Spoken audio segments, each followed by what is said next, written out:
parts of the country. Security agencies have been giving various briefings as well as comments on the outcome of the day one of the protest yesterday. We shall try to analyze what happened and why this protest is coming at this time and what can be done as the organizers say it will span for 10 days. Day one of it was yesterday, and certainly day two of it may enter today. The platform for this discussion is not to mobilize for the protest, but just to put certain facts in perspectives. I've been joined on perspectives this morning by the special advisor to the secretary to the government of the Federation of Public Affairs, Terence Kwano, is our guest on perspectives this morning. Welcome to Agate Radio, Mr. Kwano. Thanks for having me. I also have a legal practitioner and public affairs commentator. He is the immediate past secretary of the Nigerian Bar Association NBA Makudi branch, Barrister Joseph Bayo. Welcome to Perspectives, Barrister Bayo. Thank you very much for having me. I am Nathaniel Nongo, welcoming you to this Friday edition of Perspectives. And if this is your first time tuning into the program, be informed that it is an audience participatory program which airs between now and 11 a.m. And usually at 10 o'clock, we allow you to call in and also share thoughts with us on the subject matter we are discussing. You can do so by reaching us on the number 0814-335-9292. 0814-335-9292. Send us an SMS or a chat on WhatsApp to 0912-699-9404. 0912-699-9404. You may also log on to our website on www.agateradiotv.com to listen to the program live, and also every other Agate Radio content.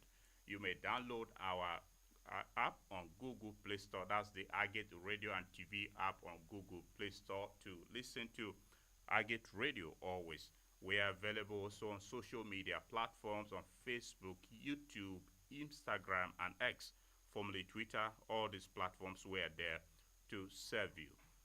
Let's begin, and I'd like to begin with you, Comrade Mr. Kwano. Sorry for putting Comrade to your name. Mr. Kwano, day one of the protests came yesterday. What do you make of this protest, which commenced? It's the right of every citizen to express himself through protests and demonstrations and XYZ.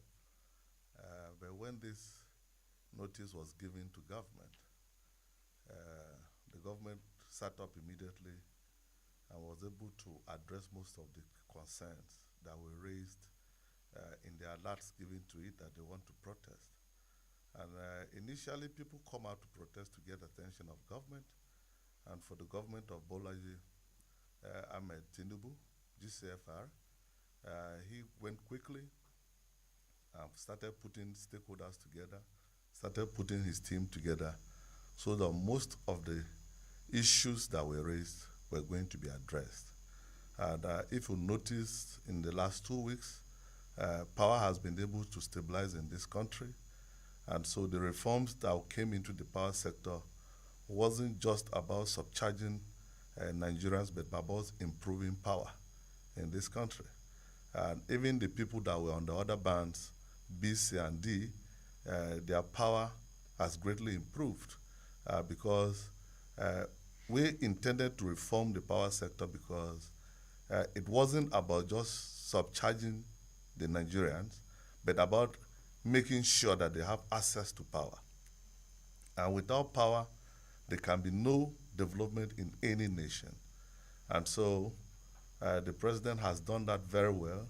Most of the palliatives that were promised to Nigerians has been deployed to the subnationals. If you could recall, about 2 to 3 weeks ago, 60 trucks of fertilizers were given to all the subnationals in this country.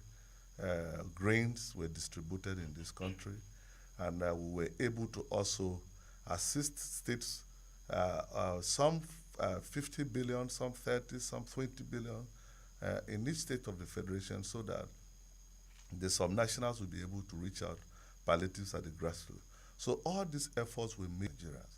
But because we have gone through this like a wound for some time, The president wants this wound to be healed once and for all, that he's in the saddle. And this thing will always come with a lot of pain because the rot in the system was so much. And so he needed to sit up from day one.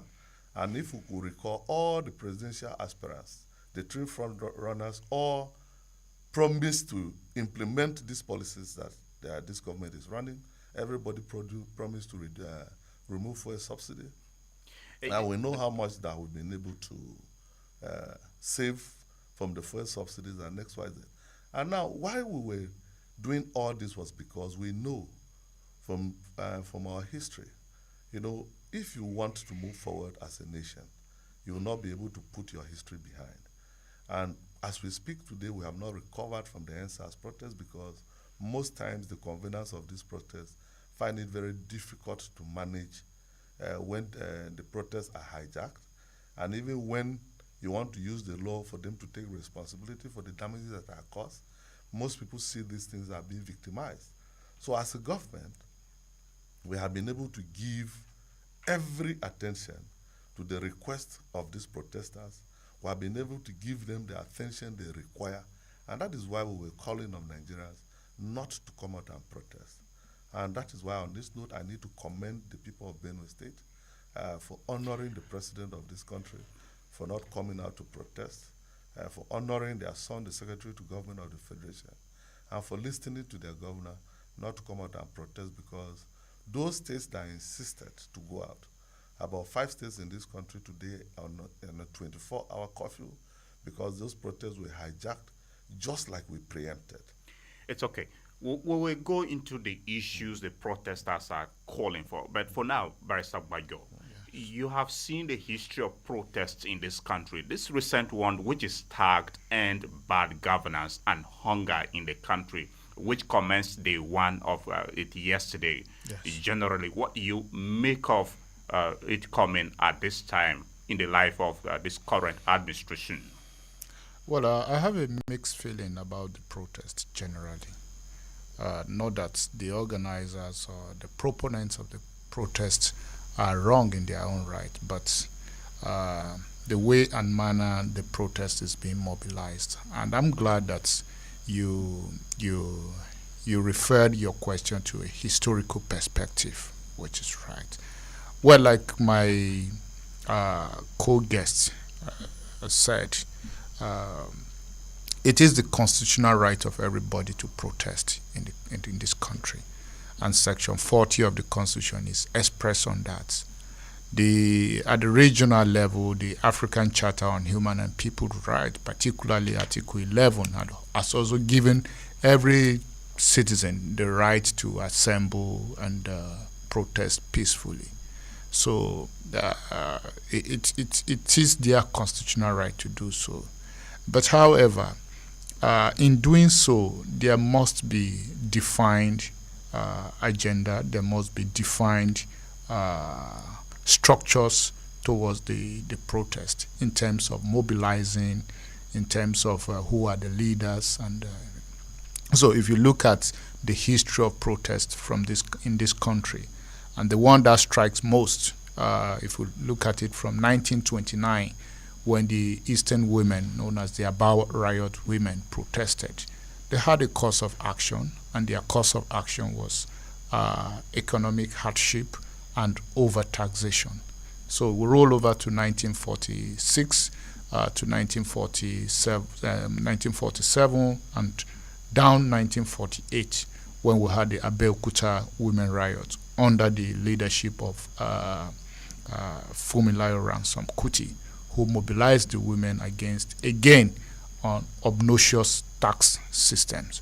And that led to the dethronement of the then Alake of Egba land.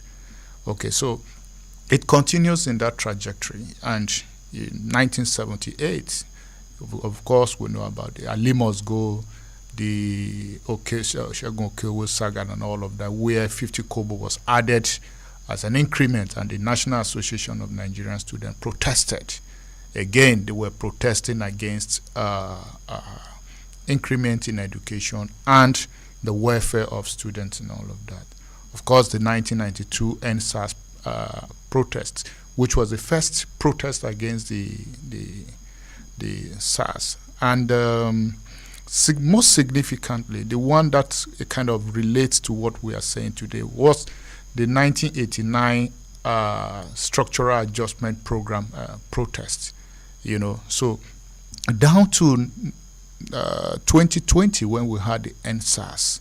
So if you look at the structures of this compared to what we have today, during the Jonathan era in 2012, was had this protest of fuel subsidy removal and all of that.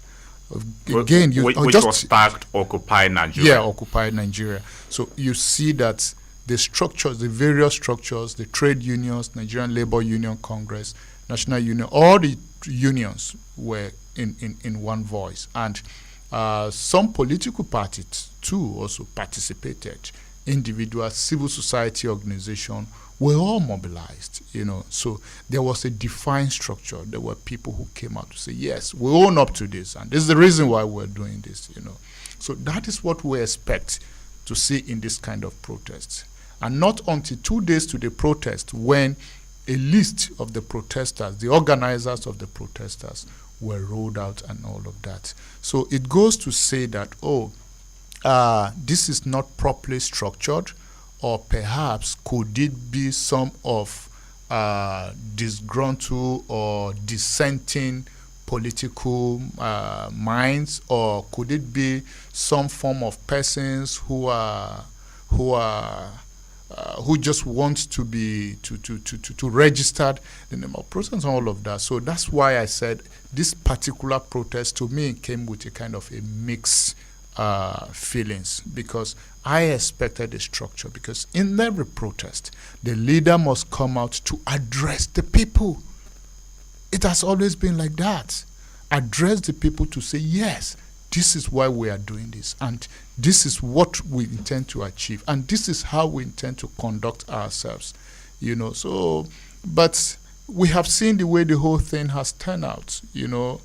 So it's just so painful that the relative peace we are enjoying in the country is further being degenerated. But of course, let's not also shy away. We'll go into the issues like you said, because there is also a duty of care, the government or those in leaders, to also own the people.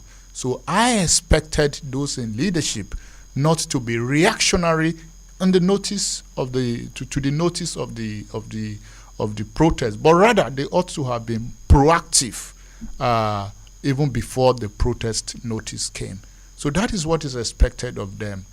They shouldn't have feigned ignorance that all this while we didn't know, or perhaps they knew and perhaps did not give out adequate information to the people for the people to be known as to what are the government policies and all of that. So it's only coming at in the face of the protesters. So on both sides, it's with mixed reaction for the protesters, and on the part of government, I'm seeing a reactionary system of government, which has been with Nigeria for over time now.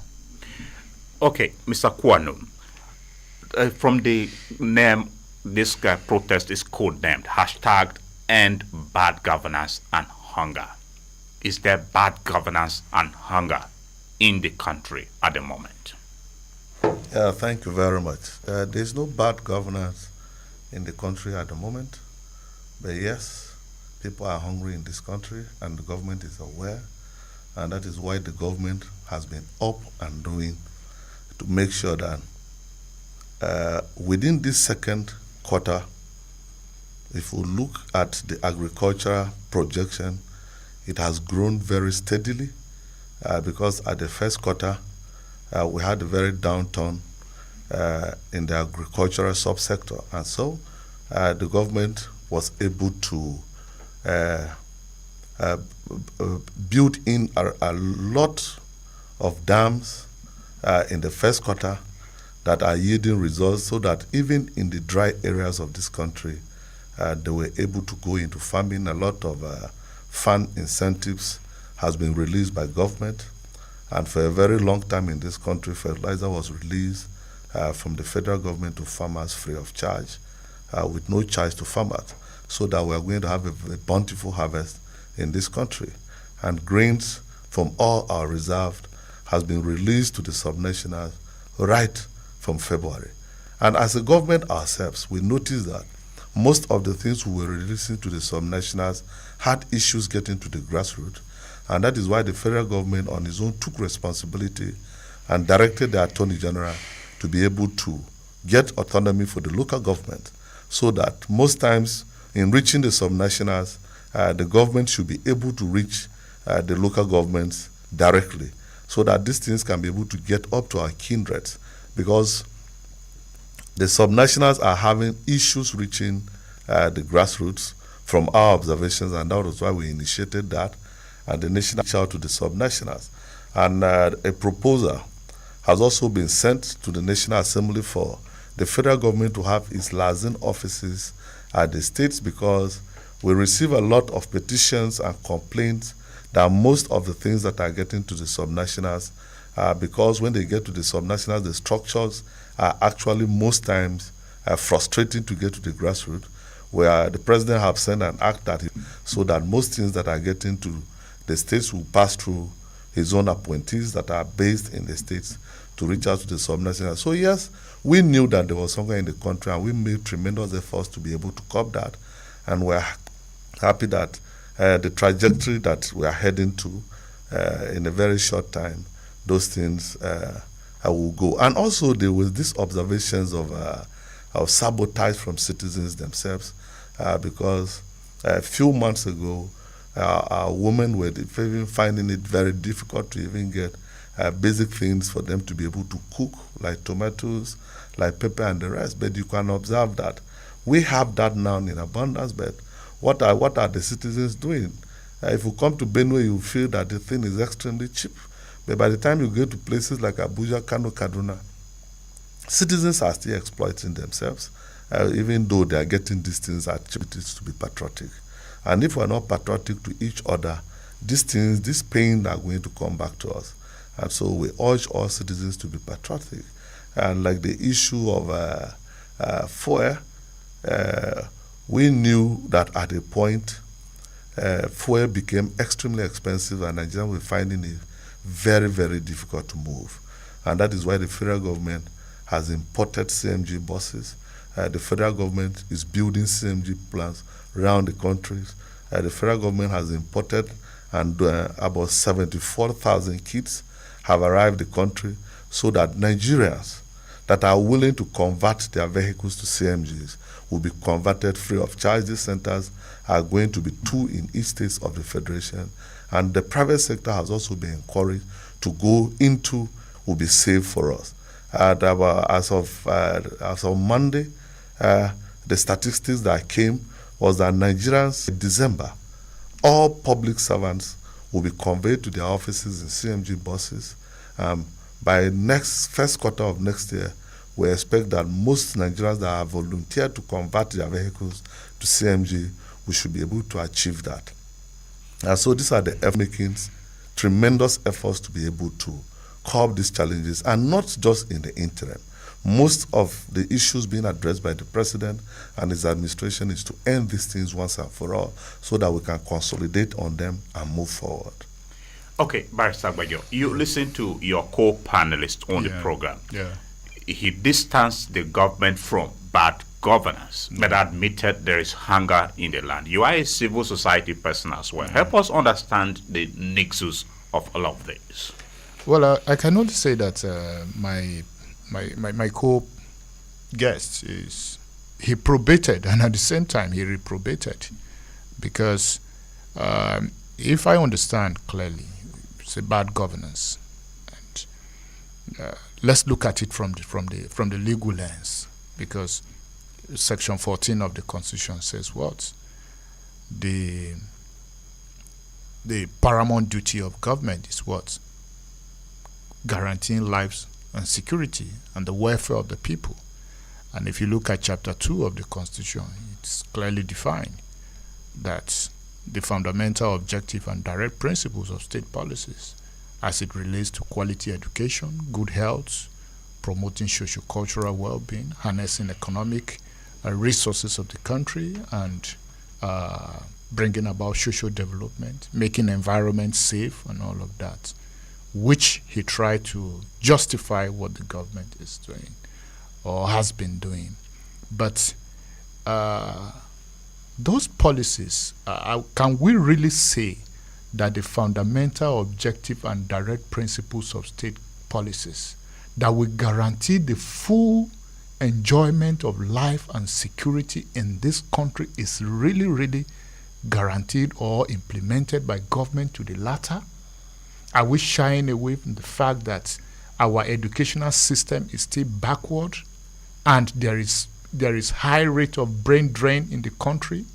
Are we shying away from the fact that our healthcare system is still bad and cannot really guarantee health safety for the citizen? Is it in terms of health and social securities we should be talking about? These things are grossly inadequate. Is it in terms of environment? Because what we hear is every day the government making statements or doing up policies that tends to be committed to promoting healthy environment, but our environment really safe, and our agricultural policies. Yes, but fertilizer may have been distributed, but can the government come out to bold enough? Can the ordinary man from the street, an ordinary farmer, come out to say that yes, the fertilizer that was given actually reached me and I've actually applied it on my farm? When all of this is done, then we can say yes, there is no bad governance. But if he did admitted that there is hunger in the land, then let's probe the causes of those hunger. Again, we will definitely attribute it to inadequacies in effective government policy implementation. And that is the obvious, because all of this is centered on the policies of government. And we can justify it and continue to justify it. But the ordinary man on the street is going home, is sleeping with an empty stomach. The poor child cannot access basic quality education. The poor pregnant woman from the rural village cannot access quality health care. This is what we ask for. And it is the duty of government, because if you look at Section 44 of the Constitution, Section 44, Sub 3, it has placed ownership of all mineral resources in this country in the hands of government. And if you look at the fundamental objective and direct principles of state policies, it says the government will harness these mineral resources and convert the revenue earned from it to quality education, quality health care, promote socio-cultural well-being, and all of that. So this is the rationale for this protest, which, if properly organized, we can say yes, there is a valuable course of action, because the policies of government are just ineffective enough to take care of the well-being of citizens. So let's speak the obvious. Yes, because as of today, how much is a liter of fuel being sold? 850 naira. So let's look at the history. At some point, from 65 naira to 87 naira to 200 and something, then we are buying today 850 per liter. So you can imagine the cost of living. Because the cost of living is very high, the standard of living is low. Because I want to tell you that if the government wants to know, every day people are slumming and dying. And why are they dying? Because they cannot access, they do not have the means to access quality health care. So these are the very obvious issues. And I think the people are not asking so much, because what they are asking for is, by the time the government is committed to the fundamental objective and direct principles of state policies, when by the time you make education available to the ordinary man, nobody will have the need to travel abroad. By the time you make quality education, healthcare, nobody will care to go for medical vacations. If you're really committed to rural development, then nobody will want to leave the rural area. So to guarantee local government autonomy, constitutional amendment to that effect. So as a people, as a state, treatment has made effort in terms of providing what they ought to do. Yes. And the government, the blame still goes to, if you have the round peg in the round hole, then the people, all those things will not be. So yes, I appreciate him that yes, he has mentioned some of the effort made by government, but these are the obvious. We shouldn't shy away from it. All right, dear listener, if you are just tuning in, you are listening to Perspectives on Agate Radio 95.5 Star FM Makudi. Our focus is on the nationwide protests, and I have been joined here in the studio by panelist Duration. Terence Kwanun is with us in the studio. I also have a legal practitioner and public affairs commentator, a civil society personality, Barrister Joseph Bagyo. These are the guests we have on the program. Later at 10 o'clock, we'll activate the line for you to call in to also share thoughts with us on what we are discussing. The line through which you can reach us is 0814-335-9292. 0814-335-9292. You may send us an SMS or a chat on WhatsApp to 0912-699-9404. 0912-699-9404. Already that line for messages is activated for you to utilize it. But if you are sending a message, kindly remember to include your name and where you are sending your message from. You may log on to our website on www.agateradiotv.com to listen to this program and every other Agate Radio content. You may also download the Agate Radio and TV app from Google Play Store to access our content from every part of the world. That app is one-stop app that serves you to listen to our radio, read a newspaper, as well as watch the TV. Also, if you have your Radio Garden app on any device at all, you may listen to Agate Radio. Follow our social media pages on Facebook, YouTube, Instagram, and X, formerly Twitter. All these platforms were there to serve you, and you may do well to utilize them. Mr. Kwanu, I am back to you, and this time around, you mentioned the policies the federal government is implementing with regards to cushioning the hardship Nigerians are facing. But are these policies actually benefiting Nigerians, especially some of the palliatives and interventions you mentioned that have been given to subnational government, that's the state governments in this context? Yeah, thank you very much. Yeah, first off, let me try to lay background here. What my co-panelists just said is culminating all the challenges that led us to where we are since we left everything we were doing in this country when oil was discovered in the late 60s. We left everything and focused on oil and refused to develop our natural resources, and the road has gotten to where we are today. What we are trying to do as a government is that, in spite of those challenges and culmination of all those roads put together, we are going to give Nigerians a direction that even if we leave tomorrow, Nigerians will be able to consolidate on it and not go back to the challenges that we had. And so, he mentioned the issue of the health sector, education.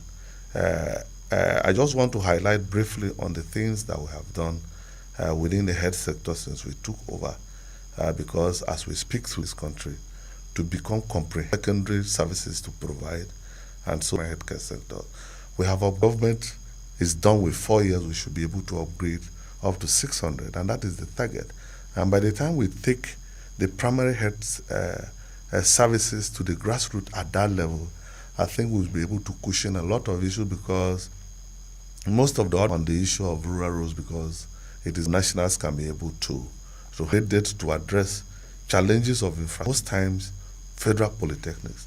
But it has been inculcated now as a mandate that every tertiary institution in this country should be upgraded with infrastructure and training so that our people will be able to receive quality education.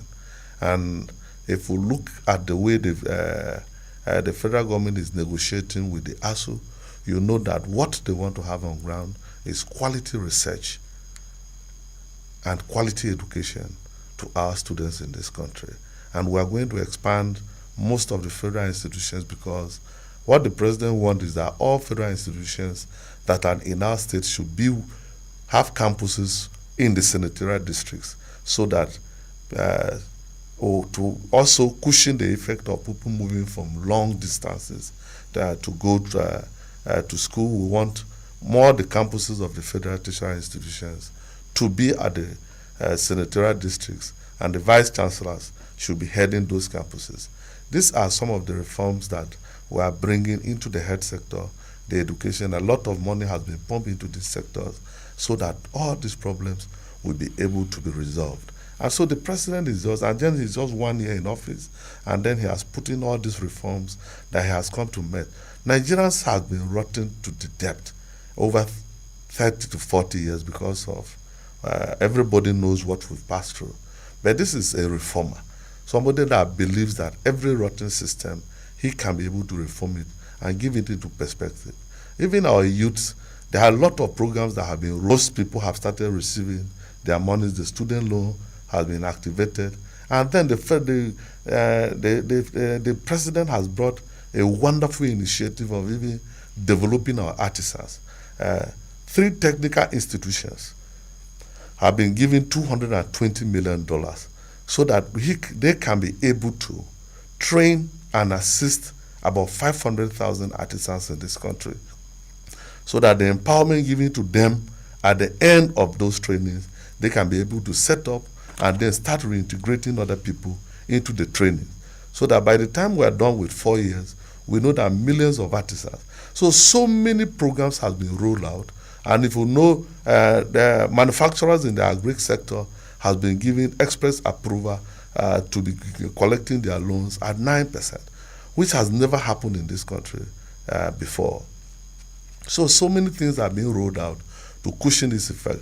In the petroleum industry, those in the refineries within this country, the Federal Executive Council has already approved that we should be selling crude to them in naira and no longer in foreign currencies. So by the time all these productions are put together, I think even the price of petrol is going to come down, because Dangote has started producing diesel, and we know that the diesel that he started pumping into our filling stations has started coming down. And he has promised that his refinery is going to start selling PMS by mid of August. So we are expecting that all of these pains are going to come down with the policies that the president has been able to put together. And all of us are going to smile at the end of these processes. Maybe Nigerians are yet to smile, which is the reason why this nationwide peaceful protest commenced. Apologies, okay. Mr. Agbaje, I'll come to you shortly. Mr. Kwano, like I mentioned, maybe Nigerians are yet to rise in inflation, cost of living, and everything is going up and up. Inflation, by statistics, has gone above the rooftop. Are these policies actually affecting Nigerians directly, or do you suggest that subnational governments are sabotaging the efforts of the federal government, or what? No, of course, the issue of inflation is also going to come down.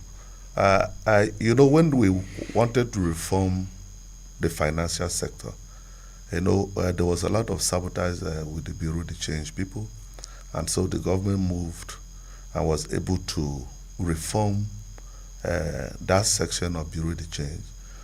Bureau de Change has been officially registered in this country, and as of last month, the central bank started officially giving out, selling dollars to the Bureau de Change themselves. And so we are expecting that by the next monetary policy meeting that is going to come up in September, the inflation rates are going to start coming down. These policies are not policies that you can rush them. And if everybody in this country knows that, we have improved tremendous allocation to the subnationals. And I don't speak for the subnationals. I'm only telling you the policies and what we have been able to put to the subnationals. And if the citizens are not getting this impact, which we have also developed an act and sent to the National Assembly, that we need our own liaison officers in the states that are going to be based within the states, so that most of our policies that are going to be pushed to the subnationals are going to be coordinated by those offices, so that we have people that are accountable for the complaints that are coming from the citizens if these things sent to subnationals have not gotten to them. Because most times now we are relating with the governors, and so everything we are doing at the subnationals, we channel it to the governors because we expect that they have, and so those issues too, those complaints too have gotten to us. But these policies and programs that I've unveiled have really impacted Nigerians. I can tell you that for free, because we have our monitoring teams also, we have our monitoring units also, and most of these things, we do them in public, and they are in public domain, and we see reactions. But we live in a large country, and so policies that have just come into this country some few months ago, some few weeks ago, cannot be expected to impact 200 million people overnight. But I assure you that these policies are going to impact our country greatly, and we're going to feel the impact.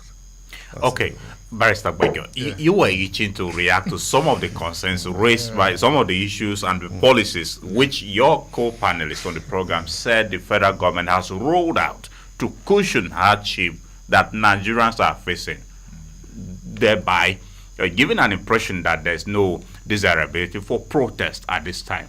Help us understand if you differ with him on some of the submissions he made.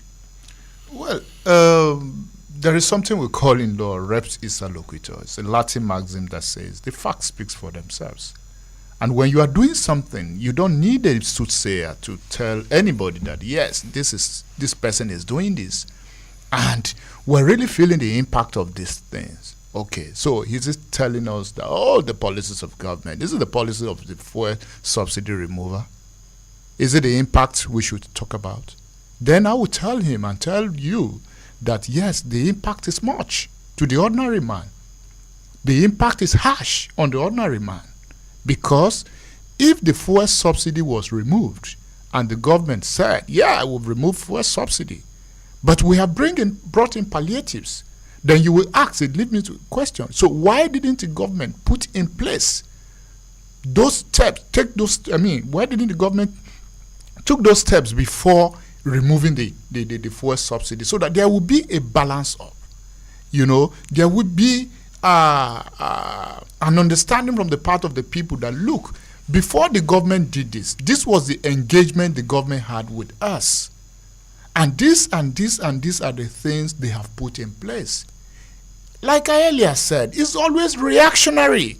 It was when the government removed the fuel subsidy, not minding the effect it will do on it will has on the economy, that they say, oh, this is harsh. Then they started reacting to it and say, okay, let's bring in buses, let's bring in CNG, let's donate rice to people and all of that. This issue is beyond donating rice to the people. What the people are asking for is, we want to fish ourselves and put in place things that will enable us to fish well. That's all the people are asking, So, not at all, then I would say full tank. But I can't die it now, because 70,000 naira will not even will not buy enough fuel for me for you to travel and come back. So it's subnational. I've said, no, we don't have any reason why we should protest. And because the governors of those states have taken steps to say yes, to put in and say, yes, we have seen this, and for us, there is no need for us to protest. It's obvious. So if you do well, then The people will see. You don't need to come and start explaining to people that you have done this. The people will simply understand. How do you expect him to import? How do you expect him to bring in goods? And when he brings in those goods, do you expect him to sell at that price? And that is why we have a galloping inflation in Nigeria, in the country today, where too much money is chasing too few goods. These are the obvious. And every day, the Central Bank of Nigeria keep bringing out policies and policies and policies. We have been hearing of these policies, but what we are saying is, if these policies do not have direct bearing to the ordinary man, then we can say it's just mere to protect certain individuals, and that is what the people are saying. So the government should listen carefully to the people. That is all. Of course, it wouldn't have cost the government anything to engage with these people, even if they don't have anything to say. They have a dissenting voice, and from that dissent, we see from the current government, especially at the national, at the federal government, is justification of every policies, even in the face of those policies not working. You distribute fertilizer, but have you taken care of the environment? Solution to the problem? Does that fall in line with the fundamental objective and direct principles of state policies? These are the issues. Yes, graciously, the federal government has increased wages and has equally passed, the National Assembly has passed the Minimum Wage Act. Fine. But would that solve the economic problems? Because once the ordinary market woman hears there is increment in salary, he increases the prices of goods because the government has no policy in place. So if we must overcome this, why is the government not thinking in the direction of having a price control mechanism as we had in 1976 during the Murtala era? Why are they not thinking in that direction to say, let's just have a price control system on all goods? Perhaps it will go a long way, so that the people will now know the forces of demand and supply will know that there is a checkmate to that. Because as it stands now, anybody can wake up and increase prices because the economy is left too much open to in a perfect competitive manner, because the government is not stepping in to provide proper regulations. And that is it. Okay, let me commend the federal government for saying sell crude to Dangote and other refineries, local refineries in Naira. It's quite commendable, and we must appreciate, because those are the things we expected. Because the same people who caused our problem are the same people. If not, what level of patriotism will a man have if he uses his own resources to build a refinery, and in his own country where the crude oil is refined, he cannot get a share. He cannot buy crude from his own country. Okay, let me explain that policy, because that policy is confusing. That policy is confusing Nigerians. Mr. Kwano, apologies. I'll come to you. It is not correct. I will allow you to respond. Just a moment. I will allow you. No, the issues are mixing up. Let me correct that. They are not mixing up. It is not correct for a country. It is not correct for a country to carry crude and sell to a citizen in his own currency. A citizen who has built I will certainly allow you to let him land. Hold on. I'm sorry. No, when I wanted to respond the other time, I left so many things. Just a moment. No, it's not the issue of crude. Okay. No country sells crude to his citizens in his currency. Crude is not bought with the countries.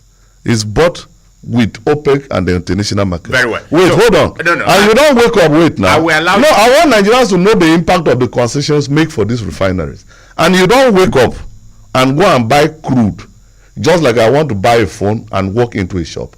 If you need crude, you order crude for months to store before productions. But the president said that because of the hardship of Nigerians, he is making the concessions. And mind you, most of the crude we are producing today has already gone through loans. Because we were importing products, we were borrowing to to pay for those. It is this subsidy that we have imported that today, after 10 years, we have 137 billion in reserve in this country. No, I just wanted to make that clarification because maybe when I want to respond, I might mix up. That said, you can continue. That said, okay, gentlemen, I like to be objective, fair, and balanced to both of you on the program. So, if at any point in time you differ on any submission, certainly I will give you the right of reply to it once the person makes his landing point. So let's be guided by that. But Mr. Agate, okay, coordinate it this way, right? Coordinate it this way. You don't take 5 sectors. No, you don't take 5 sectors. Wait, Mr. Kwano. Let's allow Barrister Agate to land on his point. It's you that I'm speaking with. Yes. Let's coordinate education. Let's coordinate we are going to that. We are going to that, certainly. When you take all the sectors and mix up. Generally, we are just looking at the holistic picture. We are not. No, in responding, we mix up. Apologies, Mr. Kwano. Let's go on. Barrister Bagyo. Yeah. Land your point on the issue of crude oil, that the federal government is coming in to intervene, but I will certainly come to. I know that the petroleum industry does not just operate like that. It operates based on guiding principles and regulation. Yeah, it is founded, is operating on a legal framework. Yes, and I know that before you do anything in this country in terms of operating in any of the value chain petroleum industry, either in the upstream or downstream or whether in the midstream as the case may be, so you must obtain licenses. So if you are into exploration, if you are into prospecting, if you are into mining and all of that, you must obtain licenses. And this is somebody who has gone through all these processes to set up a refineries and all of that.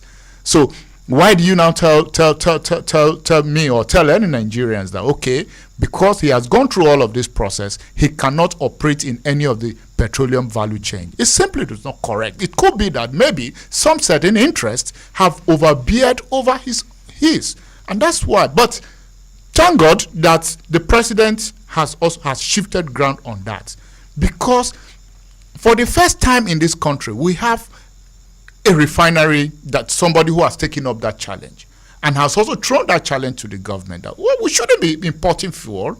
We shouldn't be spending so much on subsidy in the first place.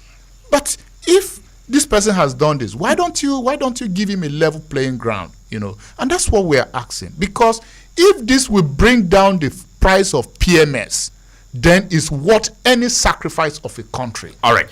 Now, Mr. Kwano, soon enough, we'll activate the line for our listener to also engage with us on the issue of crude oil.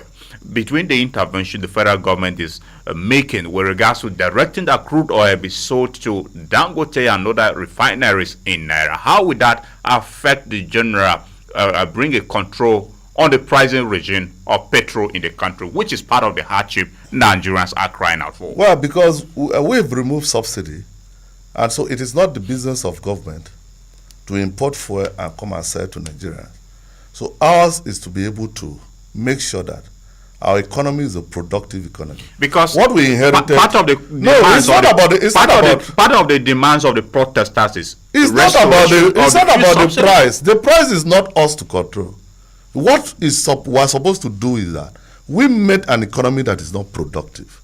We are tilting the country to a productive economy, and it's not going to come overnight. By the time Bola Aswaji took over, we were producing nothing and we were exporting nothing. Everything, including toothpick in this country, we were importing. And so there was nothing the dollar will come and buy for Naira. And so everything we were using dollars. And so the dollar had to go up. Now what are we doing? All these incentives I was telling you about, bringing down rates of borrowing and XYZ, is to make sure that people who are in the industrial sector, the president just had a retreat with the manufacturers in this country, chaired by the vice president. All these things are gearing to having a productive economy. Once our country is productive and our Naira is strong and the dollar goes down, obviously the people that are producing fuel are going to come and sell at a cheaper rate. Now, what we have done to Dangote is simply because we want to sell him fuel in naira so that he will be able to use dollar and buy crude, and by that the prices of fuel will come down with him. Our prayer is that the production that is going to come from the refineries in Nigeria should be able to serve our domestic needs, because that is another concern we're having. But the people within the industrial, the petroleum sector have assured us that the production that we're going to have in the country, but this is an interim measure, because for how long is the country going to intervene for his local productions to be sold in their currency? Because we are members of OPEC, we have led OPEC, and obviously sale of crude is being controlled by OPEC. And most countries that produce oil, they pay their debts through this oil. And sometimes, and you know that our production has come down to 1.2 because of the crisis we're having in the Niger Delta. The president have set up a task force that is also monitoring to make sure that those bad eggs within the Niger Delta have been pushed out so that our production can also go up. So these challenges, we met them, and we are up and doing the issue of price control. Okay, let me chip in. No, just we are going to engage with callers. Just a minute. Just a minute. Hold on, Barrister Agbajo. Just a minute. Mr. Kwano. No, let him. Mr. Kwano, you have repeatedly said the president took over an economy that was grounded. I have refrained from engaging you on the fact that Mr. President was part of the last administration that just concluded, and he defended every policy of that government. Mr. President was not an appointee in that government, he was in the party. 2003 is the only president that has come into this country that has not created a security situation, but is rather trying to resolve the security challenges. Today, we have our Kaduna.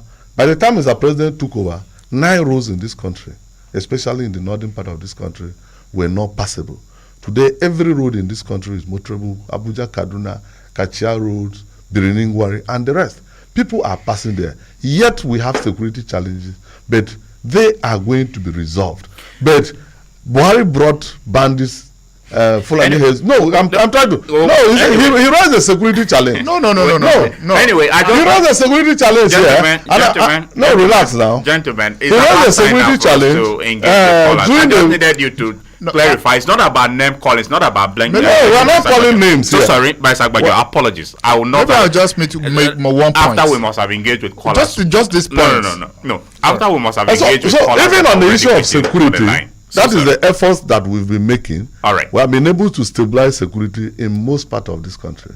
The challenges we had that we could not even enter our trains, we could not even ply some roads, and that is why we are hoping that this season we are going to have a bumper harvest from our farmers. All right. And once those farmers are able to produce well, most of the challenges of hunger also will be reduced. And that is why we have made sure that in this farming season, everything our farmers need have been produced to be able to assist farmers. All right. But like I told you, it's not in my interest to speak we'll go on. For the subnational. No problem. We'll go on. We have made tremendous Thank you very much. Thank you, efforts that this hunger issue will be ended in this All right, listener, if you are just tuning in, the program is Perspectives, and our focus is on the nationwide protest, the issues surrounding it, and if you call in on the line 0814-335-9292. Once again, 0814-335-9292. Once you call in, we would like to know your name and where you're calling from.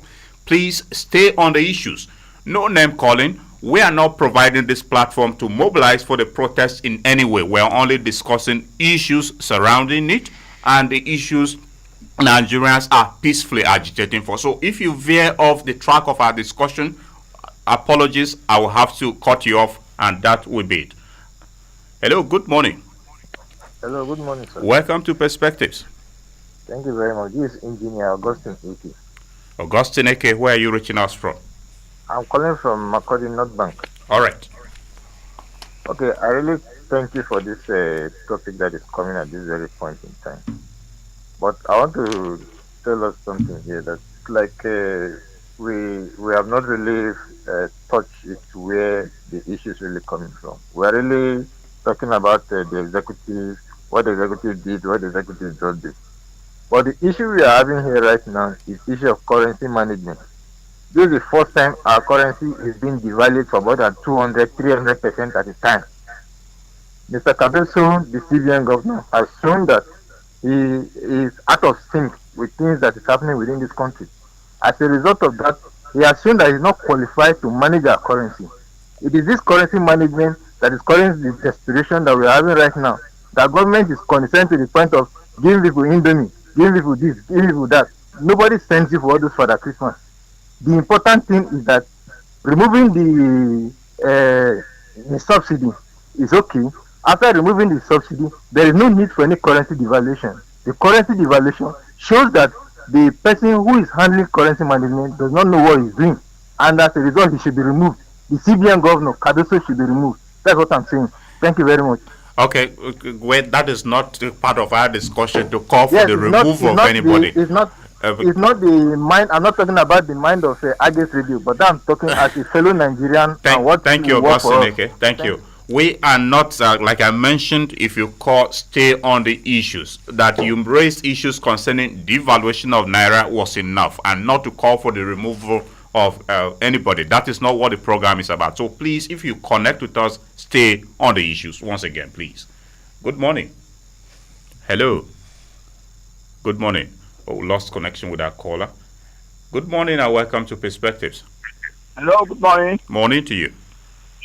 Agate from Tulane, my local government of Benue State. All right, good to have you join us, Hyacinth Ahambe.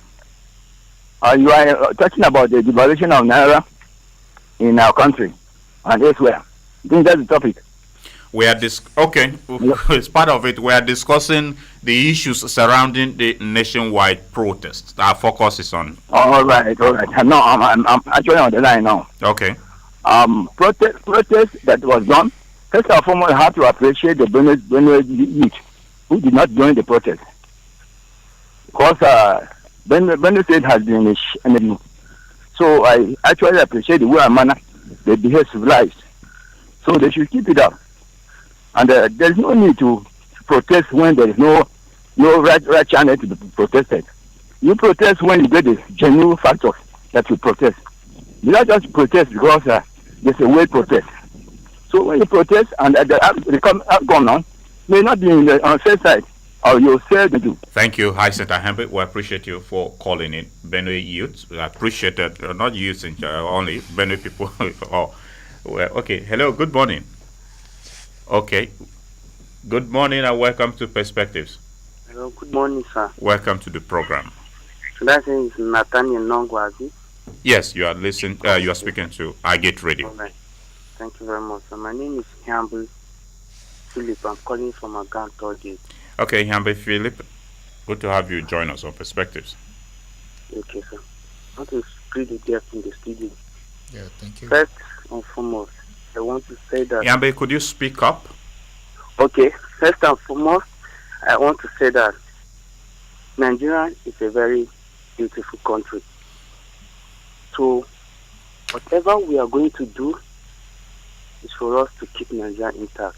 It's not us to scatter Nigeria just the way our neighboring country was destroyed, such as Libya. Anything we have to do now for us to put everything on track. I'm only pleading that this protest should be done in the way that we will not have anything that is going to cause destruction in our country today. I'm saying this because whatever we are going to do here, if we destroy this country, it's going to take us time to rebuild it. And anything that is being destroyed, building process is going to be a long time. So I'm in the opinion that whatever we are going to do, just like we're saying, let's find a way to iron out these issues that we're facing now, so that this hunger will reduce. Just like we are saying, the farm is very, very important. Security must be available to put that in order. At least let's have something from that place, and the others will come up. That's my own opinion. Thank you very much. Thank you, Philip. We appreciate you. Thank you. All right. Philip is sounding a very patriotic Nigerian. This is the only country we have, so even the protest should be done peacefully in a way that it will not destroy the fabric of this nation. Good morning. Hello, good morning, sir. Welcome to Perspectives. Thank you, sir. I greet all of you at the studio. Warm greetings to you. I, by name, Egu Friday, calling from North. The name is who? Egu Friday, calling from North Bank. Okay. I really thank you for this kind of topic to be treated even at a time like this. Thank you, sir. But though I have a lot of questions, but for sake of time, I'll ask one or two. I want to direct my question to the Honorable Special Advisor to the Secretary of the Government of the Federation, if I get you right. Very well. My question is a kind of suggestion, Sha.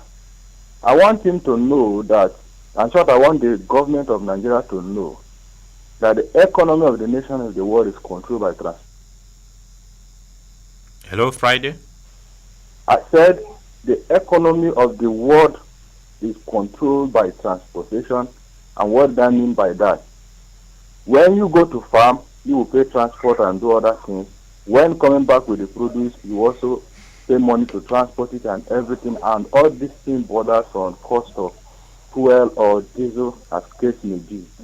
Now, fuel price skyrocketing to the almost 1,000 naira now is one of the biggest challenges that we're facing in this country. If the price of the fuel didn't come down, there is no way any other thing will come down as far as Nigeria is concerned. Because things must move, person and goods must move from place to place. So I want to advise anything possible for them to do to bring the cost of fuel down. That has to be done. Because without that, I don't see any price of any commodity in the market. Okay. Friday, unfortunately, maybe your network or airtime disconnected you with us, but you have made your point. We'll respond to. Hello, good morning. Good morning. Well, unfortunately, we lost connection with our caller, but we have other calls waiting. Okay, I will allow you to respond to. just before you do that, let's engage with many calls that are still waiting on the line. Good morning. Yeah, good morning. How are you? I am fine, thank you. Welcome to Perspectives. Yes, my name is Mr. Amos Amu. I'm calling from Agate. Amos, you are close to your radio set. Kindly move away from it. It's alright. Can you hear me clear now? Very well. Speak to us, Amos. Yes, first of all, I want to thank all the guests at the studio for their wonderful contributions. Thank you. Welcome. And I also want to thank all the callers for all their faith. This is my take. I think it is unreasonable for any responsible government to even think of scrapping a policy that was established to benefit the very poor, especially in a situation where poverty is ravaging the masses. Okay, what kind of policy are you making reference to here? The removal of fuel subsidies. Okay. The government has the responsibility to secure the future of the country by looking out for its youth and the masses. Proverbs chapter 27 verse 23 to 27 admonishes rulers to be sure you know the condition of your flock. Give attention to your head, for riches do not endure forever, and a crown is not secure for all generations. Lastly, the type of democracy that will fulfill all human rights must protect the rights of minorities, provide separation of powers, and ensure public accountability. Thank you very much. That's my take. Thank you, Amos. We appreciate you for your take, your position on the program. Okay. All right. The line is still open, and many calls have been waiting. We'll engage with them before we come back to our discussants in the studio. Good morning. Yeah, good morning, Mr. Nat. Thank you for calling in. Yeah, my esteemed guest in the studio. I salute you, sir. Yeah, thank you. Yeah, my take, I want to first May we of all know your commend name? May we know your name? Sorry, Asoguni De Gara is my name. I'm calling from Northbound. Okay. Go ahead, Yeah. Asogoni. Yes. First, I want to commend Mr. President and the governor for the passionate appeal they made for Nigeria. They really understand that they are leaders and they are meant to occupy or to accommodate every source of grievances. Now, concerning the protest, I want to advise our Nigerian youth should take a cue, let them take a cue from the Benue youth, whom yesterday A large number of us are out there to seek for our daily bread, not to go out and protest that will end up in destroying some of the national assets we have. But for the government, if they have failed in some of their policies and people are complaining, it is time for them to rise up, because failure is a sign that is telling you to get yourself more prepared for better days. Now, the issue of fuel. What are the ministers of petroleum that we have? What are they doing? What is the director of NNPCL doing? If they privatize NNPCL, then give room for those who have private refinery like the Dangote. When he announced production, the news was everywhere and it a heated debate. People are against not to sell to him. Look at all this. We are suffering. Please let them have a rethink and help Nigeria. God bless this country. Thank you, Asogani. Thank you very much for your intervention. In any case, we would like to appeal to you, dear caller, that we are not promoting any business interests of any petroleum person. So let's not attend the program to that issue in particular. Hello, good morning. Good morning, sir. Welcome to Perspectives. This sounds like the first female caller we are having on this edition today. Yes, I am Mrs. Helen from North Bank. Okay, Helen, we would like to know your full name. Okay, Mrs. Helen Adie. All right. Go ahead, Helen Adie. I want to appreciate Mr. Barrister Bagyo. He's indeed a quality and good man. He's not a sycophant person. He knows, he has spoken the minds of the people. I just want to tell him to keep up. When he was talking, everybody knows that Nigerians are suffering. We all know that the federal government will not go down to give food to people, but the policies are really pushed us to the point we are. They should look into it. We know during the past regime we had challenges of insecurity, which has reduced a little. But just as other callers are saying, the policy that has pushed us to the wall at this point is this fuel subsidy removal. So anybody that will come to the studio and be saying, government is this, government is that, if the subsidy removal issue is not looked into, there's nothing they will do in Nigeria that will live the way we should live. Because if you go to the market, whatever you ask, they tell you they bought and fuel price. The transportation from there to things we used to buy 10,000, they sell it 80,000 in the market. And let's come back home. We are in Benue State, and Benue State, they go to farm. Most people are workers, civil servants. They depend on salary. With how much that is the income, we can't help ourselves with that. And for some time, we couldn't even go to farm because of this insecurity of a thing. If you go to market, they sold a bag of corn for 120,000. How many families will buy that? They send palliatives from federal government. How many people got the rice they sent? Even fertilizer that they sent, government said they subsidize. If you go to the ministry to buy, common person, if you go, they will tell you they don't have subsidy, they don't have fertilizer. You fall back to the marketers. So all these things that government is doing, they should think about the masses. All these people we vote into powers, we'll still vote them after 4 years. Okay. So they should think about the masses. They should have the interest of the masses at heart. All right. Thank you. Thank you, Helen Adie. We appreciate you for your position. Thank you for calling in. All right. Nigerians are speaking, and we will allow them to say their minds, provided it is within the confines of the discussion. Don't veer off at all. Good morning. Hello. Good morning. Engineer Ike again, once more. I'm sorry, Mr. AK, speak to us briefly, just 30 seconds, no more than that, so we can allow other persons the opportunity as well. It's okay, thank you very much. Actually, they have marked the currency devaluation with subsidy removal. So everybody now is looking at subsidy removal, subsidy removal. But the real situation is currency management and is that currency devaluation. If the currency devaluation can be reversed, all this issue will fall back in place. All right, That thank is you. just what Thank you, Eke. We appreciate you. Please allow others, if you have called in already, allow others the opportunity to also participate on the program. I will begin with you, Barrister Bajo, before I'll come to your co-panelists.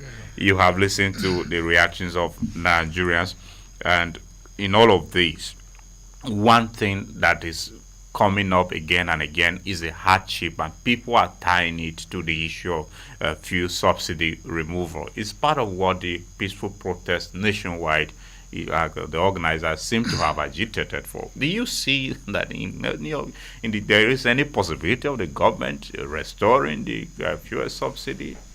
Well, it's not even restoring the fuel subsidy policy that is the issue. Because I, for one, I'm one of the proponents of the president. So no, the subsidy has to go. And why did I say that? I said that borrowing a leaf from what we saw in the telecommunication industry, where there was full deregulation.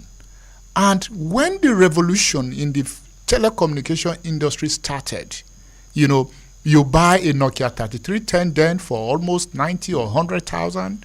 You go save it and look for 30,000 naira to buy just a microchips, which is the same. But today, because the market that was more or less a monopolistic market, or a market that was more or less in the blue ocean, was moved out of the blue ocean into a red ocean, or what is known as perfect competitive market. And other players came in. We have Econet, we have Airtel, we have Zen, we have Nine Mobile, we have so many of these telecommunication companies coming in to fully give every Nigerian a platform to communicate or to transmit information. And today we are good for it. And that is what we expected in the petroleum industry. That upon the removal of subsidy, we expected a full deregulation, where the market that appeared to be a monopolistic market will become a non-monopolistic market. And we were happy when players like Alhaji Aliko started coming in to say we are taking up the challenge to build a refinery. And today we're talking about another refinery coming up in Akwa Ibom also. So by the time we have up to 10 refineries from local players playing in the industry, it will definitely have an effect on the price, because at this point it will be controlled by the forces of demand and supply. But a situation whereby you remove subsidy and you now set for certain policy, OPEC policy, controlled by foreign interest, people who don't have the interest of the country at heart.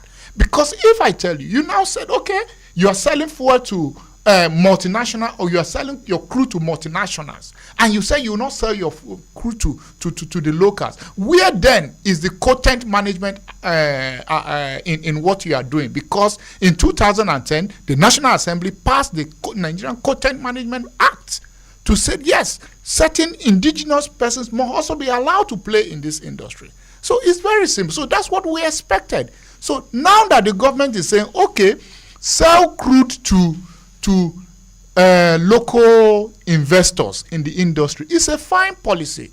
What I expect the government to say is, look, be patient with us. Now that we have introduced this policy of trying to fully deregulate the petroleum industry, to allow all players, indigenous players, to come in, to break down or to reduce the monopolistic effect of the foreign players, then with time, the forces of the market will be controlled by demand and supply. Because if refinery A is producing, refinery B, C, D is producing like that, the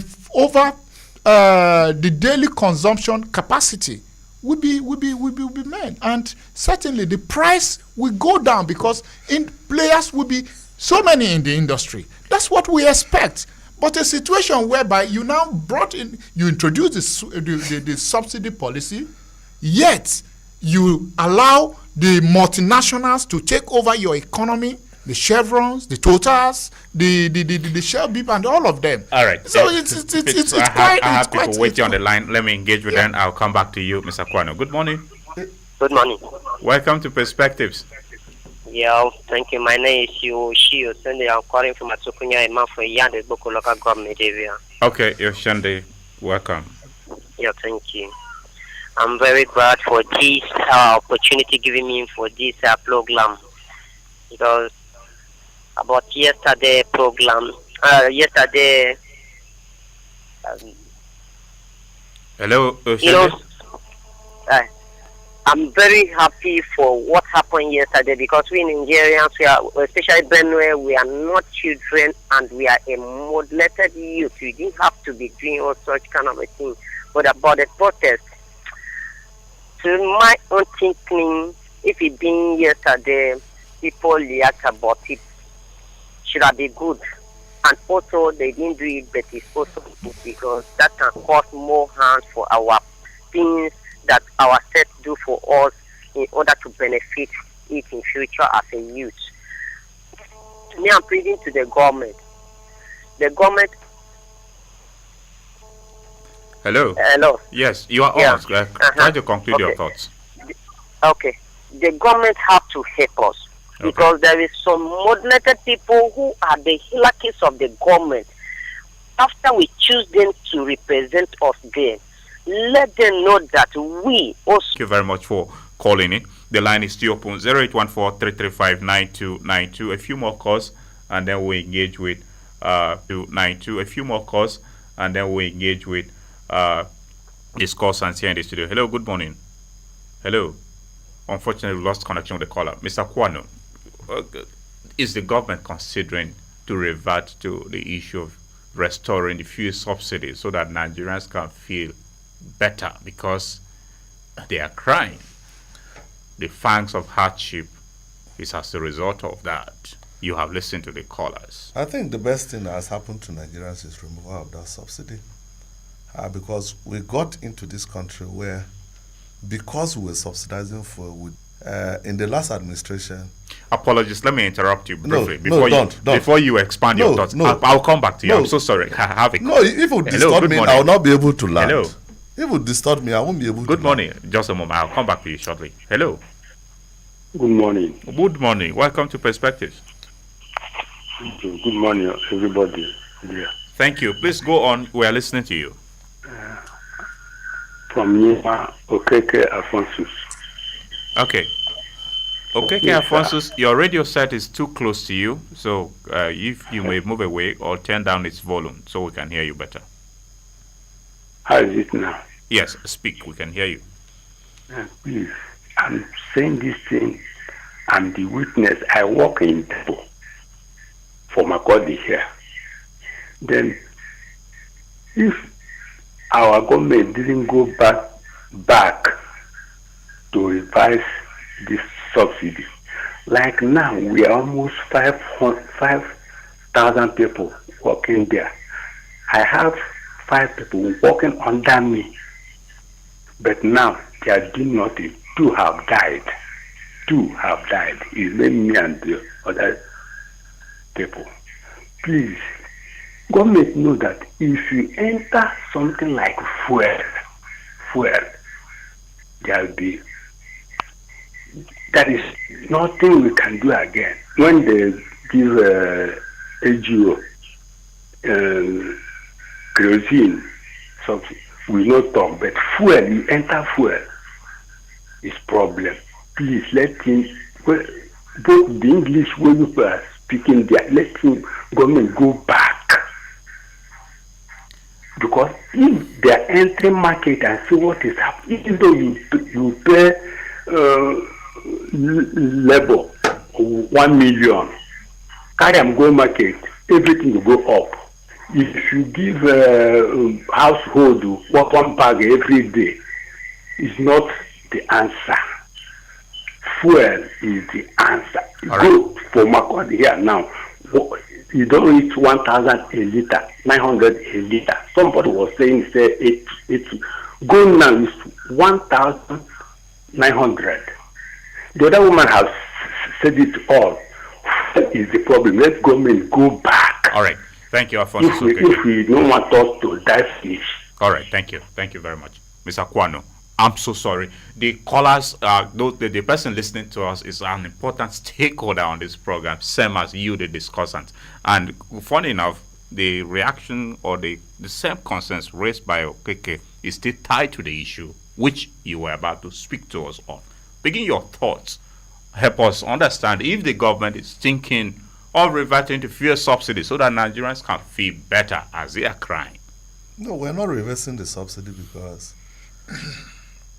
we can't carry Nigerians' money and subsidize fuel and then don't even have revenues. We ran without revenues to share for about 36 months of it. That's almost 3 years. They will go for federation account, nothing will come. And then there was outcry, they were not paying salaries in these countries. Government was stagnant and XYZ. We've removed this subsidy. Just like Barrister was saying, when the regulation in the communication industry came, at a point it wasn't for everybody. But today everybody is, because it's fully deregulation. People are coming into this country now to build refineries. They know how to go and source for crude, come and refine and sell at a competitive level. We've just started this subsidy issue is just 1 year, and we don't expect it. What the unfortunate thing that Barrister was saying that I was even laughing is, Nigeria has no right over the crude they remove because the price of crude is pegged at the international level. Nigeria does not have the right to say I'm selling crude at this price. So it is not a monolistic economy. It is an international arrangement that crude, because that market determines a lot of economic policies around the world. And so OPEC sets the price of crude at a particular time, and everybody that is removing crude sells it at that, because it is an international market. Most of this crude that we get from our country is bought by nations. And so you can't sit here and decide alone. And that is why the market is determined by OPEC, and how you get your crude is determined by OPEC. Because most of the production of crude in most countries is tied to the loans that they have around the international financial market. And so most loans you borrow from IMF, World Bank, and the rest are not paid through cash transactions. They are paid through this crude that we refine. And so that is why those things are tagged at that level. But by the time this deregulation set in, and everybody is coming to set up, and because we have this deregulation at the moment, even foreigners are coming to build their industry. Dangote is just about to take off. He has been given, the fear is, government even coming back to intervene in even the sale of crude is not even correct, because government is not even supposed to have business. But it is for the pain of Nigerians that this policy has come in. And we are appealing to Nigerians that if this policy stop, it shouldn't be an issue of coming out to protest again, because it is wrong what we are doing as a nation. We have appealed to the international community that we need to do this, because the policy has just come into our country, and we are trying to make sure that our people survive, so that they won't go through so much hardship the way they are going. And that is why we did that as a government. And we are not going to make it as a law, it's going to remain a policy. But what we have done has really saved a lot of, like I told you, as of Monday, we have 137 billion in our reserve. In the last 10 years, we'll be having only negative in our reserve. And we're targeting that by the time we are done with 4 years, we should have trillions in our reserve, so that, and by the time all these things are set in place, our naira is also going to be strengthened. The man that discussed the issue of devaluation, I'm not an economic person, so I'll not be able to delve into that. But I know that all the policies that we are driving are heading to a permanent solution for most of the issues that we have. All right, that is what Nigerians are asking for. There should be solutions to address the hunger, the hardship, the challenges that they are grappling with. We'll engage with some other persons who are still waiting on the line. Good morning. Hello, good morning, sir. Mr. Nathan. Morning to you. Yes, my regard to your guest in the studio. Thank you. Can you hear me clearly? You are on. Speak to us. Okay, this is Vincent Ako calling from Wadata. All right, Vincent. I want to quickly remind Mr. Kwan, that is the spokesperson of the SGF. Maybe if I'm mistaken, but Mr. Kwanu, to be precise, there is very bad government at present. Yes, presently we have a very bad governance at the moment, most especially at the federal level. Let me keep Benue State aside. Our governor is doing his best. He's trying his best. He has been doing good things. But talking about the federal, I wonder why they will continue playing prank on. Let us be realistic. How long will it take them, or how long will it take the federal government to reform whatever they are claiming that they want to reform? And then secondly, let us just say the truth.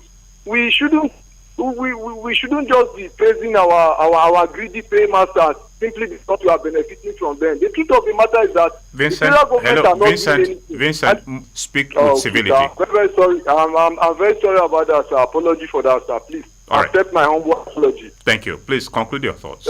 What I'm saying is that the federal government should please sit up. It is not until when all the masses die before they will do something about it. If at all they have anything in mind to do, then let them do it now. Please. That's just all I want to say. Thank you very much, sir. We appreciate God bless you for giving me the opportunity. Thank you, Vincent. Thank you very much. We appreciate you. Let's take some messages before we come back. From our WhatsApp box, this one said, "Good morning, sir. I want a man representing the government to tell the whole world how many people in Benue State benefited from the grain and fertilizers that were distributed to Benue State from the FG. There is hunger everywhere. Fuel price. There is hunger everywhere. Fuel price is 1,300 here in Otu for things to calm down." John, a holder from Otukpo town, Otukpo. Thank you very much, John, a holder, for your message. We appreciate you for sending it in. We have more messages here. We'll take them before we come back. This one said, "The protest was a good idea, but based on the current situation in Nigeria, protest is always been hijacked. So, for me, I thank Benue youth for not coming out for the protests. The president should step up his policy and also cut down the cost of governance and supply crude oil to Dangote to reduce school fees and provide good health care facility. Our governor is doing well, but he should double his work." Ngeren Odue from Konshisha. Okay, Ngeren, thank you. Unfortunately, you didn't specify which part of Konshisha, but we appreciate you. Good morning, our vibrant presenter and the guests in the studio. In Benue State, we are seeing good governance, but we are hungry because the headers invasion of our local communities is ongoing, and the earliest oil subsidy removal by the federal government has no positive effect on citizens of this country in order to enjoy its removal through their representatives at subnational levels. A mix up there anyway. Let the government at the center channel its policies and programs that will impact positively on the lives of the citizens through subnational representatives or leaders who have their people at heart. Nyajo Godwin from Bajimba in Guma local government area. Nyajo, thank you for your message. We have read it clearly. Good morning to the king of the airwaves and the guests. Okay, thank you for your compliments. We can say anything else to everyone, but we must be truthful to ourselves at all times. If we can't be honest with our challenges, there is no way we can find solutions. When Mr. President took the oath of office, he swore to Nigerians people that this country will continue to be one and better nation. We are a nation founded on ideals, and those ideals are being challenged today. Now, how he will respond will not only define this administration, but an entire generation, and not just Nigeria, but anyone else who looks to Nigeria for guidance and strength. There is one thing I have learned in the company of mercenaries, is that ultimately mercenaries, quite confusing, that care about nothing but their own survival and true echo. Thank you very much for your message. One more call, then I'll come back to the discussants. Hello, good morning. Good morning. Okay, John Ehoda from Otukpo, he is asking if these subnational governments truly benefited interventions, fertilizer, and some of those policies that you mentioned, even though you mentioned that you have stated earlier clearly defining that you don't speak for the subnationals, but is it true that government has sent palliatives to subnationals, governments, and Benue is also part of it? But before you respond to that, this call, then I'll come back to your response. Good morning. Good morning. Welcome to Perspectives. Good morning. Thank you. Ojo from Kanshi. The name is who? Ojo James. Okay, Ojo James. Yes, from Kanshi. Okay, the challenge we have is your radio set is interfering with our communication. So if you may... No, this my gentleman is talking about policy. Urgent policy is we want them to do the urgent policy. James Ojo, James, yes. Maybe your network. If you may change your position, because we can only hear you speak, but the words are not actually coming out. So we need urgent policy. I have enough. James, speak on. Let's see. Okay, and we need urgent policy because people are hungry. We can't go to farm in any state. It means that the policy can people fight before the policy can supply people. What they're supposed to do that they make them open the box. Open border if you cannot bring the subsidy down. If not, before they know, it will be something will be happening. This one is very small thing. Let them do quickly. Let them act quickly. Thank you. All right, thank you very much. Thank you, James. We appreciate you. We should act quickly on the issue of insecurity too. Mr. Kwano. Apologies. Hello. Hello, good morning. Morning to you. Mr. Nathaniel, thank you very much. Engineer Sunday Akpa calling from Lubbock, Makodi. All right. Thank you for this very incisive topic. My submission is this.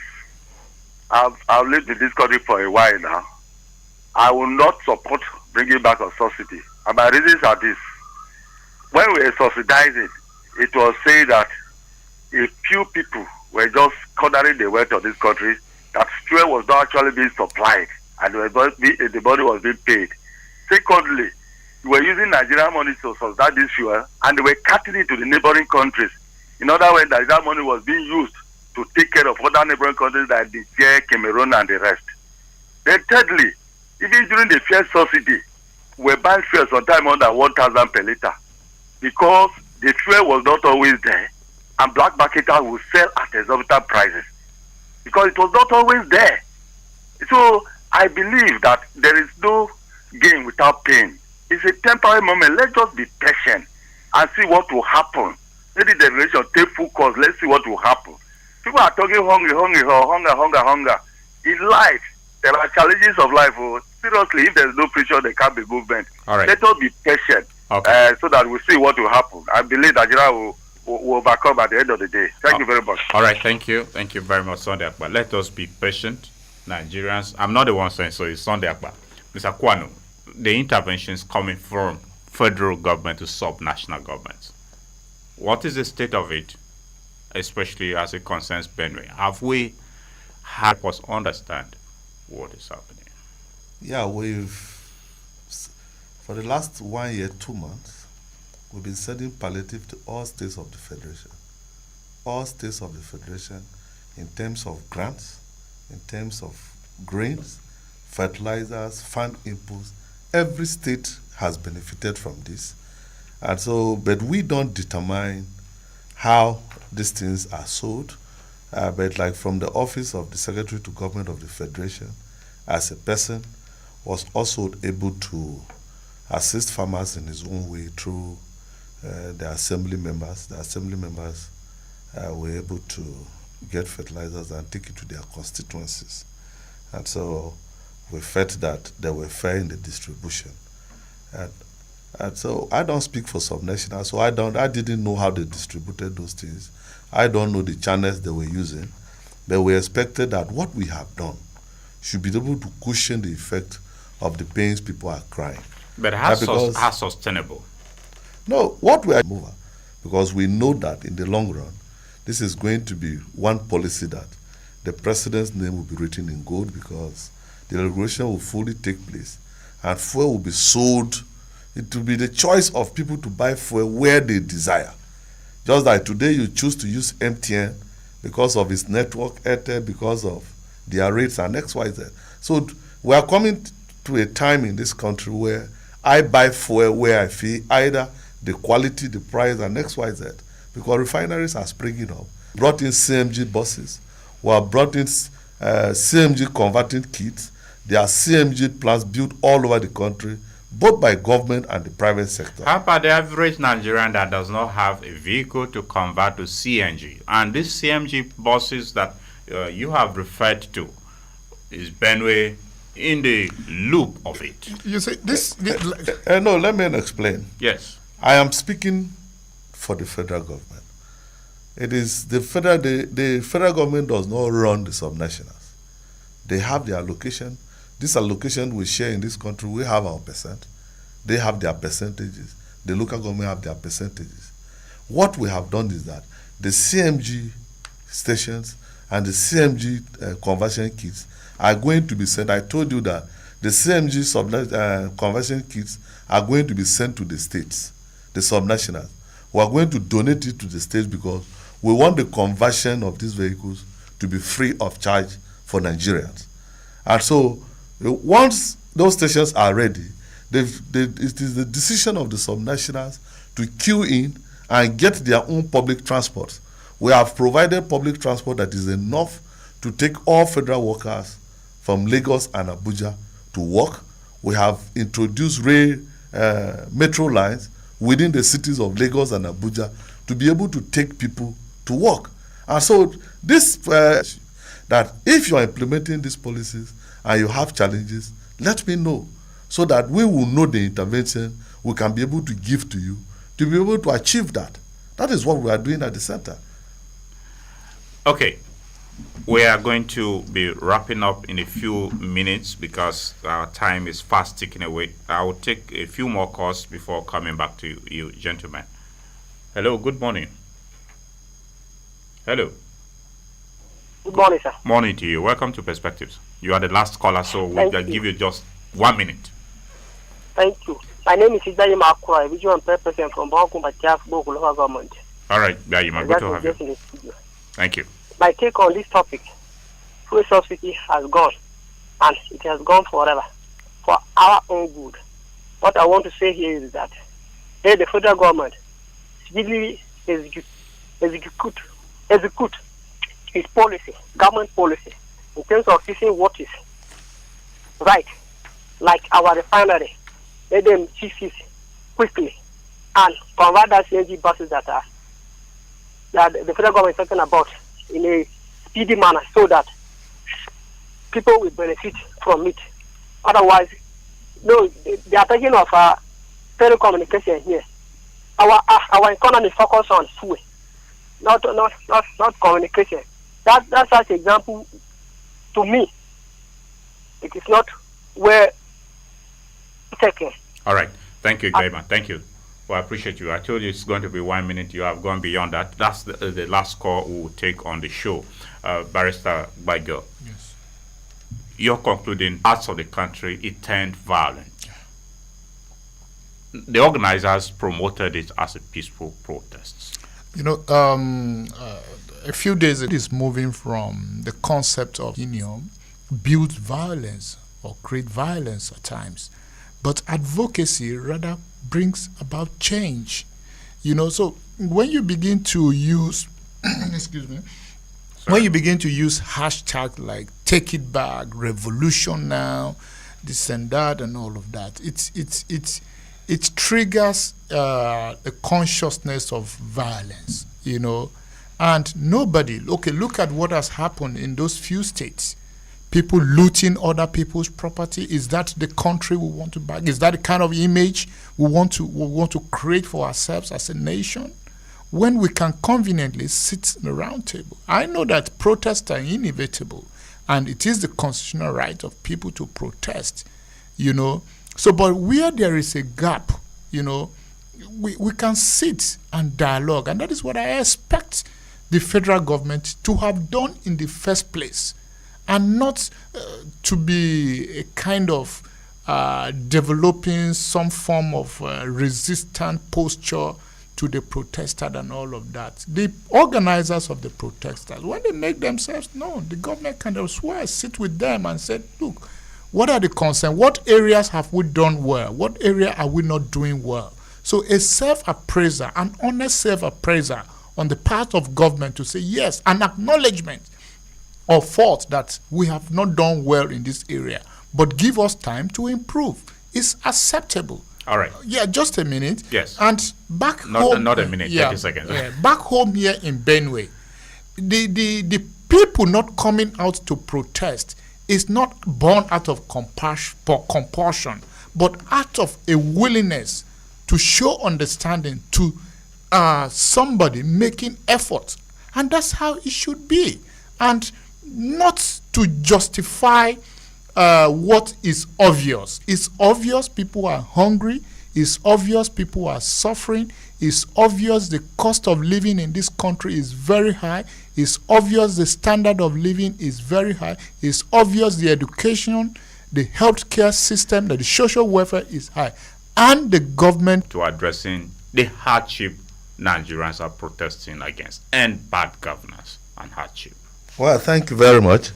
The protesters, number one, made themselves available 24 hours to this protest, and the government properly engaged people. President Bola Aswaju Tinubu did extremely well as a president, and he's setting this country on the track of permanent solutions to all the challenges that we've had. He has done it before, and he's going to do it for this country. We know the story of how he took over Lagos. We know where Lagos is today. It's an economy of his own. It's the fourth largest economy in this continent. And so he's going to take Nigeria to that direction. And those reforms he brought to Lagos did not come easy. At the point he was even stoned on the streets of Lagos. But today Lagosians are celebrating. And so what we are facing in Nigeria today are hard decisions that only a patriotic Nigeria did in this country. To today, our workers would not have been paid salaries. To today, all the pains that we've been having. Today, some salaries allocations will come to this state, and it won't be up to pay salaries. Talk more of doing projects for this state. But today, we have money in abundance to pay salaries, Mr. President. Today, we have incentives from the health sectors, from agriculture. When last did government send fertilizers to be shared to Nigerians free of charge, brought incentives free of charge? All right. Bringing, giving loans to youth students, going to achieve it. Terence Kwano is the special advisor on public affairs to the secretary to the government of the Federation. He joined us here on Perspectives, which we focused on nationwide protests. Thank you very much indeed for your time, Mr. Kwano. My pleasure. A public affairs commentator, legal practitioner, and civil society personality, Barrister Joseph Bagyo, also joined us, and he shared valuable thoughts with us. We appreciate you, Barrister Bagyo. Yeah, thank you. It's always my pleasure. Dear listener, that's our program today. Join us next week, Monday, for another edition of Perspectives. I am Nathaniel Nogu. We'll continue to watch events as they unfold, as the protests enter